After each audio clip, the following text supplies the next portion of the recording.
9, 8, 7, 6, 5, 4, 3, 2, 1.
ng mga peking 1,000 peso bill sa Kalumpit, Bulacan.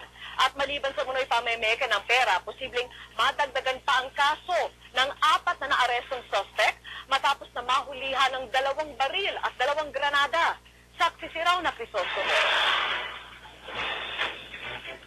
Nagsilbing factory ng peking pera ang maliit na kwarto ito sa Barangay Iba, Kalumpit, Bulacan.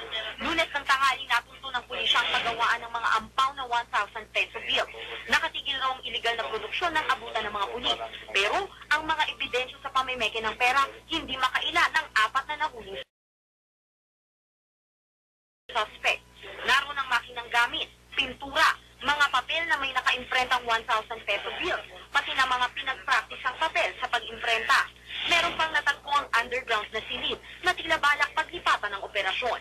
Ayon sa pulisya, kinumpirma ng Bangko Sentral na peke nga ang pera. Kitang-kita raw ang kaibahan nito sa kulay at uri ng papel na gamit sa tunay na 1,000. Bago rin daw nila sinugod ang pagawaan, nakabili pa sila ng pera kay Renato Odi, isa sa mga suspect na kasalukuyang nasa kustodiya ng Bulacan Police. Based on the bypass operation, nakabili na sila ng worth 150,000 na fake 1,000 peso bill na binebenta ng 300 pesos per piece. Paliwanag naman ng suspect na nagmamay-ari umano ng bahay. Pinarentahan niya lang